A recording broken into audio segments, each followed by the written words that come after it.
Welcome to Shivam's biology. Previous video में हमने transportation in plants के मैकेनिज्म को समझा था, यानी कि वो पूरा मैकेनिज्म जिसके थ्रू प्लांट्स के अंदर ट्रांसपोर्टेशन का प्रोसेस पूरा होता है उसे हमने जाना था। इस वीडियो में हम बात करने वाले हैं कि ह्यूमन बीइंग्स के अंदर यानी हमारी बॉडी के अंदर जो ट्रांसपोर्टेशन का प्रोसेस है, जो सर्कुलेटरी सिस्टम है, वो कैसे काम करता है। चलिए समझते हैं ट्रांसपोर्टेशन का प्रोसेस कैसे काम करता है। इसे जानने से पहले यह समझना बहुत जरूरी है कि हमारी बॉडी के अंदर ट्रांसपोर्टेशन सिस्टम की आवश्यकता क्या होती है।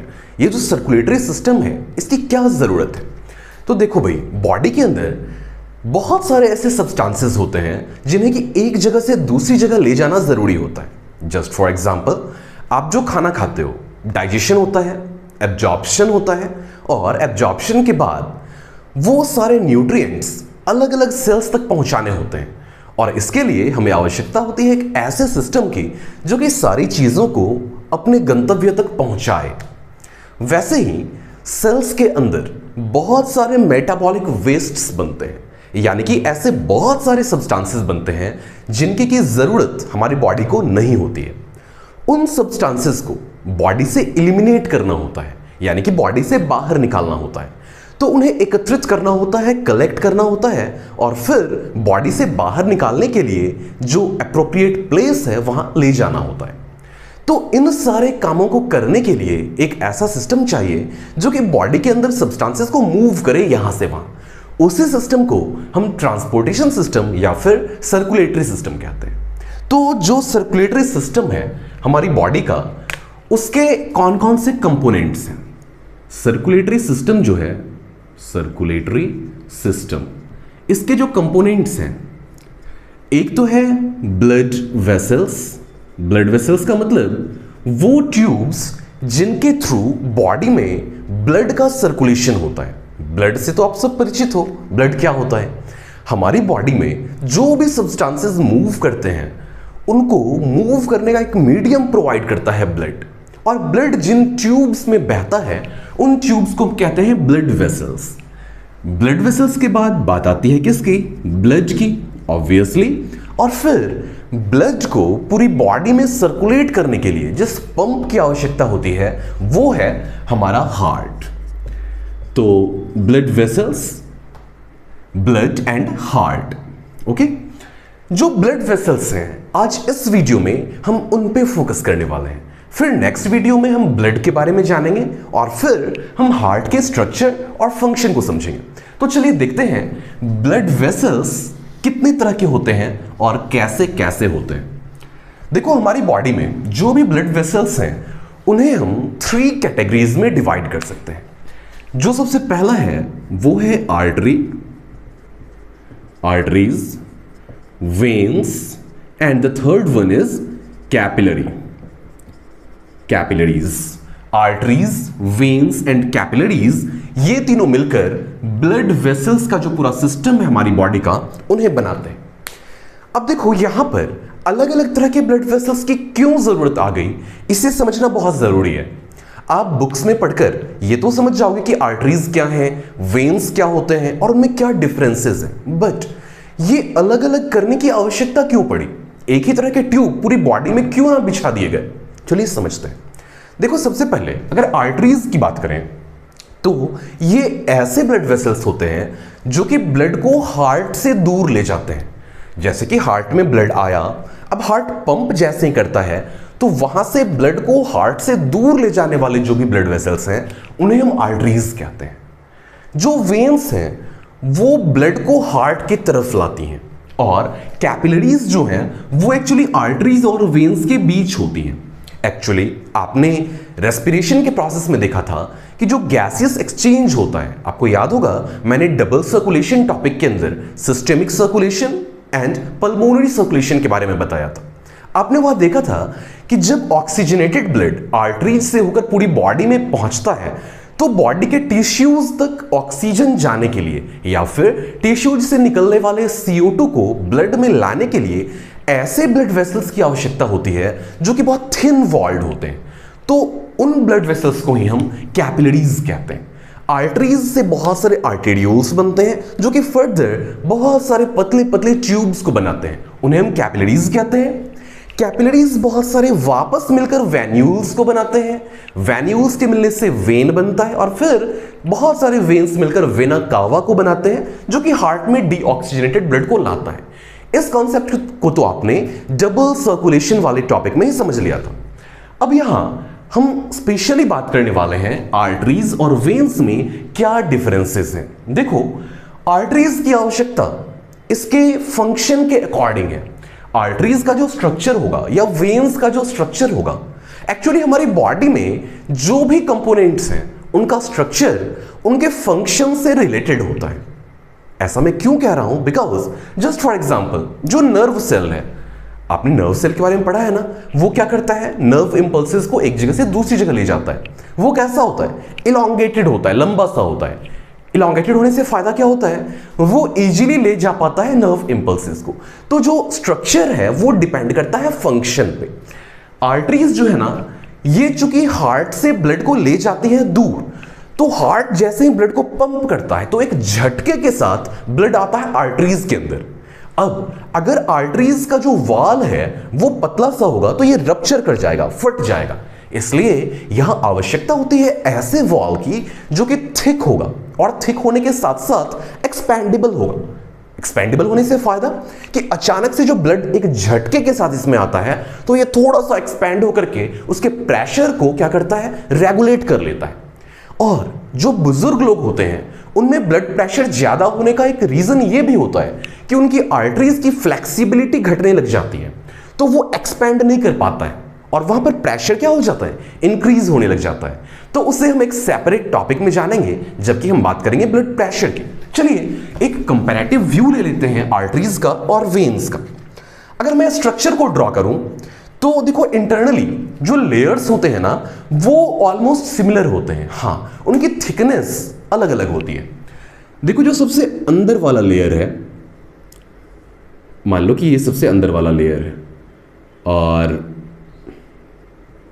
अंदर वाले लेयर के बाद इसके ऊपर वाला जो लेयर होगा उसे मैं ड्रॉ करता हूं। आप स्ट्रक्चर को देखोगे तो खुद आपके दिमाग में बाकी सारी बातें क्लियर हो जाएंगी। इसके ऊपर का जो ये लेयर है, एक्चुअली जो सबसे अंदर वाला लेयर है ना, उसे हम कहते हैं ट्यूनिका इंटरना। क्या कहते हैं? Tunica interna. ट्यूनिका इंटरना के ऊपर ये जो लेयर आप देख रहे हो ये कहलाता है ट्यूनिका मीडिया। क्या कहलाता है? Tunica media. एक रफ डायग्राम में बना रहा हूं जिससे कि आपके दिमाग में बस एक ओवरव्यू आ सके। यहां पर बाकी और चीजें भी होती हैं, जैसे कि ये जो सबसे अंदर वाला लेयर है इसके ऊपर कुछ कनेक्टिव टिश्यू का लेयर होता है। तो उतने डिटेल में मैं यहां नहीं जा रहा हूं, बस आपके काम की चीजें आपको बता रहा हूं। और सबसे ऊपर जो लेयर है ना, ये सबसे ऊपर वाला लेयर कहलाता है ट्यूनिका एक्सटर्ना। क्या कहलाता है? Tunica externa. ये सबसे ऊपर वाला लेयर होता है। और देखो, अंदर का ये जो खाली जगह है ये एक्चुअली ब्लड वेसल का ल्यूमेन है, अंदर का खाली जगह है जिससे होकर ब्लड फ्लो करता है। अगर सेम स्ट्रक्चर मैं कंपेयर करूं कि आर्टरी और वेन का क्रॉस सेक्शन कैसे डिफरेंट दिखेगा, देखो ये वाला जो है, अगर मैं मान लूं कि ये आर्टरी का है तो वेन का कैसा होगा? वेन में सबसे पहली खासियत ये होती है कि उसका जो ल्यूमेन होता है ना, जो अंदर का खाली जगह है, वो काफी वाइड होता है। कैसा होता है? वाइड होता है।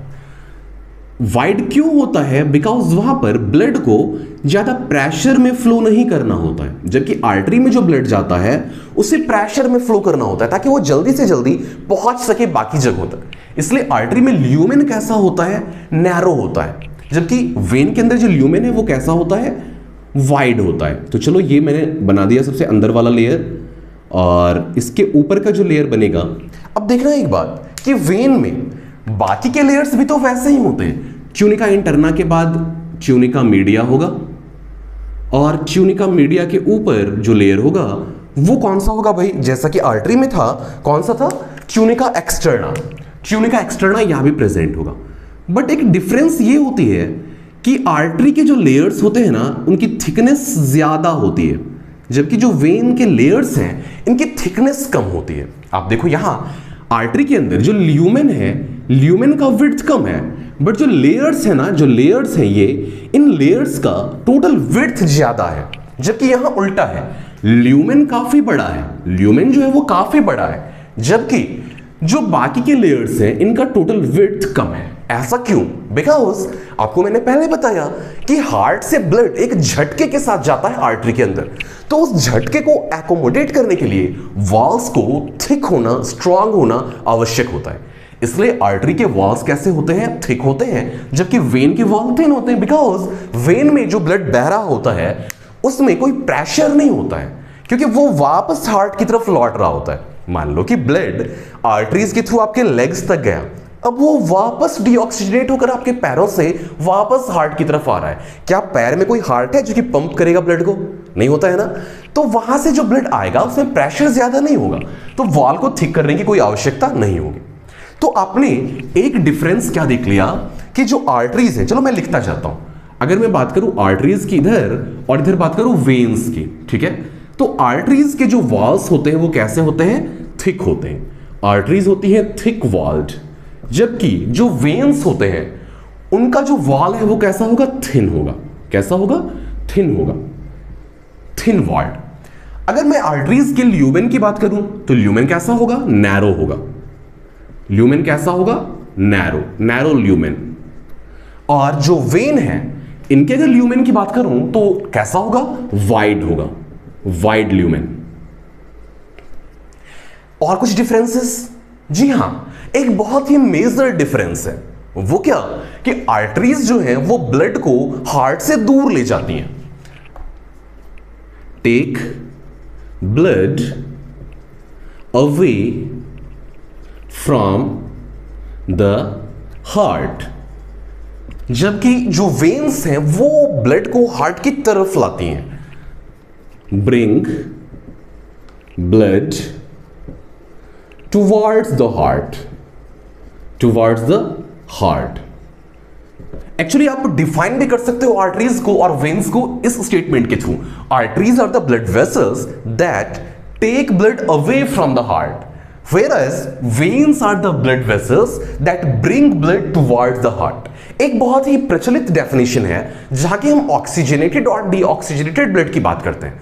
जैसे कि आर्टरीज में ब्लड ऑक्सीजनेटेड होता है और वेन्स में डीऑक्सीजनेटेड होता है, बहुत सही है। बट एक्सेप्शन आपको मालूम है, आपने डबल सर्कुलेशन में देखा था कि जो पल्मोनरी आर्टरीज होती हैं वो डीऑक्सीजनेटेड ब्लड को लेकर जाती हैं, और जो पल्मोनरी वेन्स हैं वहां पर क्या होता है? ऑक्सीजनेटेड ब्लड होता है। तो वो एक्सेप्शंस हैं, और ये वाला जो डेफिनेशन होगा ये विदाउट एनी एक्सेप्शन हमेशा एप्लीकेबल होगा।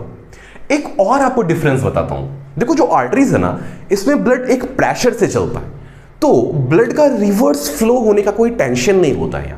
लेकिन मान लो कि पैर से ब्लड आ रहा है ऊपर हार्ट की तरफ, वहां तो कोई पंपिंग ऑर्गन है नहीं और ब्लड का प्रेशर ज्यादा नहीं होता है, तो चांस होता है किस चीज का? कि ब्लड वापस बैकवर्ड जाने लग जाए, ड्यू टू ग्रेविटी भी पुल करता है ना ब्लड को। इस चीज से बचने के लिए वेन्स के अंदर क्या होते हैं? वाल्व्स होते हैं। क्या होते हैं? वाल्व्स आर प्रेजेंट, और यहां पर वाल्व्स क्या होंगे? एब्सेंट होंगे। Valves absent. वाल्व्स कैसे होते हैं भाई? मान लो कि एक वेन है, ठीक है, इसमें ब्लड ऊपर की ओर जा रहा है। मान लो कि आपके पैर का कोई वेन है और ये ब्लड को लेकर हार्ट की तरफ जा रहा है। यहां पर वेन्स होंगे कुछ ऐसे, देखो, मान लो कि यहां ब्लड को किधर जाना है? ऊपर की तरफ जाना है। ब्लड ऊपर जा रहा है और ब्लड का बैकवर्ड फ्लो नहीं होना है, ये एंश्योर करना है। ये देखो, यहां पर वाल्व्स प्रेजेंट है। ये जो वाल्व्स है ना, ये ब्लड को ऊपर की तरफ तो जाने देंगे, बट अगर ब्लड रिवर्स जाने का प्रयास करेगा, अगर ब्लड उल्टा आने का प्रयास करेगा, तो ये वाल्व्स कुछ यूं बंद हो जाएंगे, और जैसे ही वाल्व्स बंद होंगे ब्लड उल्टा नहीं लौट पाएगा। तो ये कुछ मेजर डिफरेंसेस थे आर्टरीज के और वेन्स के। आपस में म्यूचुअल क्या क्या डिफरेंसेस हैं वो आपने जान लिया।